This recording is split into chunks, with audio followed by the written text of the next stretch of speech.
When we think of stationery businesses, we often think of traditional stationery businesses like Officeworks in Australia and places like that that sell everyday office products, pens, pencils, staplers, rulers, things that are used traditionally in offices and home offices.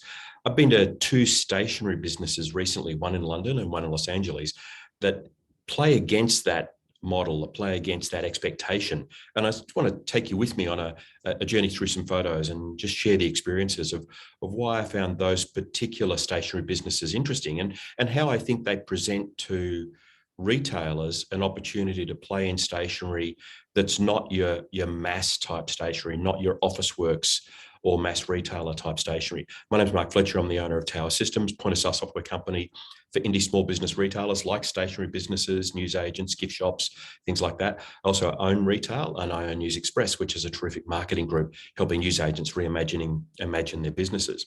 But let's talk about these two businesses. The first one I want to talk about is Choosing Keeping in London, and the second one is a terrific Los Angeles store that I just kind of found by accident, actually, called Shorthand. So let's have a look at Choosing Keeping and get into it and have a look at the photos. So Choosing Keeping is in London itself, in Greater London. The shop looks terrific from the outside, but the name doesn't really reflect stationery. You're relying on the window to take you there. It's their 10th anniversary. They've been going since 2012. And the window itself tells their story because you see everyday stationery items presented in a different way. If you go into the shop and look out, you can see that the display not only tells a story pointing outwards, but if I was to go a bit closer, you can see that there's a different story pointing inwards to the shop. But from outside the shop, you've got displays like this that are bright, colourful, they draw you in. And in that display, we can see a range of items, including desk-related gift items, journals, you've got some pens, some pencils, all sorts of items to cater to a diverse range of interests. And then we go along a little further with the window. We have there pencils, some tape, and some erasers. And then a little further on, or below, actually, just below that display, you've got these little ducks here that are pretty interesting and fun, all designed to draw the eye in.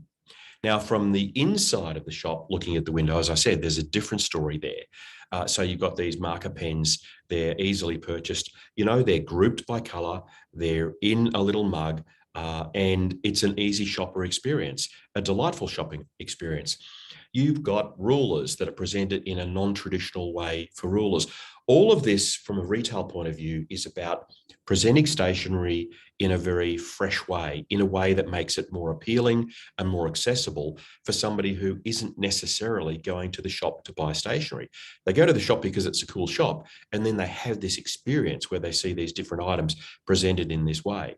You've got this section here of a range of craft-related items, including the tape dispenser, the tape, some scissors, and some markers. And they're all there presented. You've got the old boxes you can see down the bottom. Then you've got these trays sitting on top. It's not a traditional retail display, but it's so damn appealing, so enjoyable. You just want to spend money in the shop.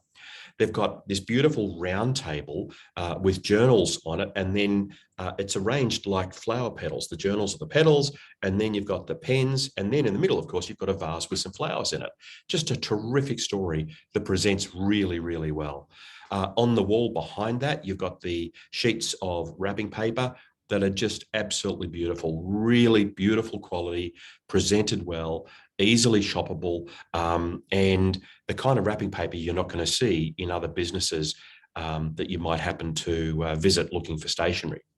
The walls themselves present really well. This is a shop, by the way, where the layout and the kind of shop fitting, for want of a better term, was done in collaboration with a ceramicist.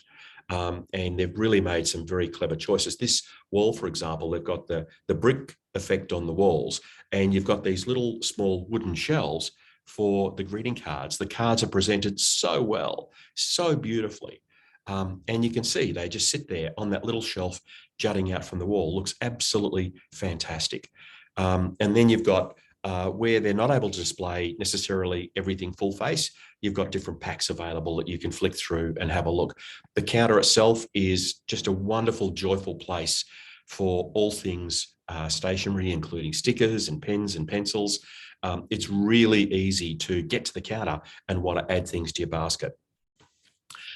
You've got things displayed in ways that just make sense for the person who loves stationery, loves writing, loves journaling, and they want to be able to walk through the store and have a look at the different items that they've got. It doesn't matter where you turn, there are things to see, things to engage with, including retro-related stationery as well as more modern stationery.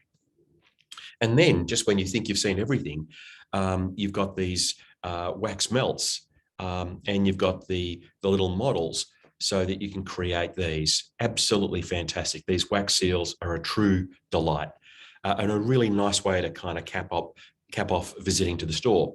What is really special is the fact that you can make your purchase and you get a wonderful bag. So I'm just going to stop sharing the screen for a second and show you that. So the bag that you get is so you can see, looks like this. And so inside the bag, you've got a wax bag. Feels really, really cool. And inside the bag are some items that I've bought. I just want to share with you what makes these things very special. So you've got greeting cards that are different and unique. I'm not getting that right with the screen.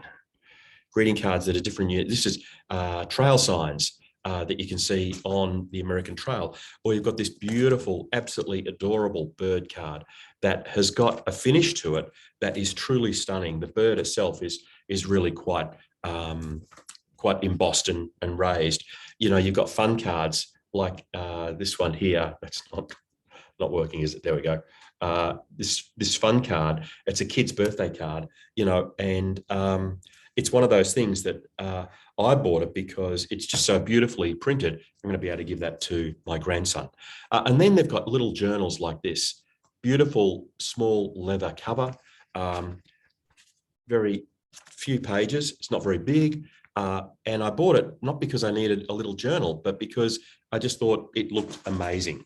Now, you know, you've got the bag, you've got the cards inside the bag, but then I also bought a couple of pens, and I really got to sort this screen out, don't I? Bought a couple of pens, and this is how they come, just to protect them. You know, they're also sealed. So I opened the bag, and you know, it's fantastic because of the way they present these, so that they're not damaging. As they said in the shop, they're not damaging the cards and the other things that I bought.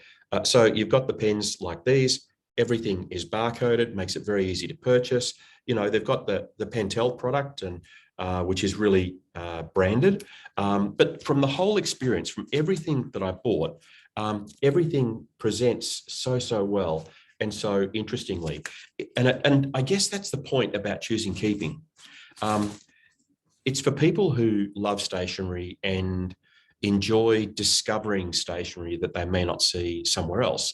So while there's the mass market for selling stationery items, there's also this other market of people who treat buying stationery as if they're buying a gift. So let's get back into the photos and have a look at this next door. Now, this next door is called Shorthand. It's in Los Angeles. A colleague did put me onto them. It's a wonderful business, and I want to share with you why I think it's a wonderful business. First of all, within Shorthand, everything is color placed. So you've got, this is the blue section, and there you can see pens, pencils, journals, pads, clips, office supplies, highlighters, staplers, a whole bunch of products that you can see that are blue. And then there's more blue product next to them, or a transition towards, say, teal or aqua. Then you've got some pink and pink themed products, and you've got more pink products, you know, staplers, scissors, highlighters. And then you've got a mix of colors here, but yellow and red predominantly. And then you've got this soft green. And if you love soft green, you know, you're going to look at that. I was with somebody actually who was buying based on color, and they were buying stationery items they didn't need, and they were buying them simply because they were seeing items together in a color story that they hadn't seen before. You've got some hotter pink. That's looking down that red and yellow table.